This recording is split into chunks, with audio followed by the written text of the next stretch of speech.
ప్రతి సినిమా థియేటర్లో చూసిన నేను ఒకరోజు నా పేరు కూడా అలానే స్క్రీన్ మీద కనబడుతుందని ఆశపడుతూ ఉంటా. కెమెరా ఒక గన్లా అనిపిస్తుంది, కానీ అది చేసే పని ఒక డిస్ట్రాక్షన్ కాదు, ఒక క్రియేషన్. ఎలాంటి క్రియేషన్ అంటే ఒక అద్భుతమైన క్రియేషన్. కానీ ఒక మిడిల్ క్లాస్ లైఫ్ దీన్ని అర్థం చేసుకోకపోతే ఏమవుతుంది?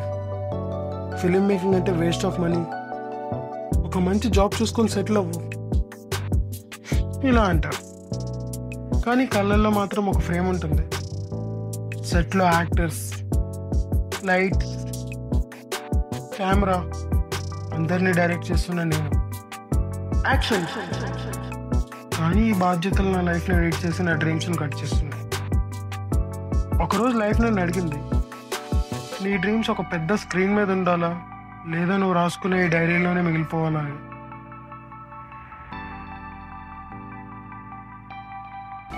ఒకరోజు నా సినిమా థియేటర్లో ఆడుతుంది. ఆ రోజు నేను నా లైఫ్కి ఆన్సర్ చెప్తా.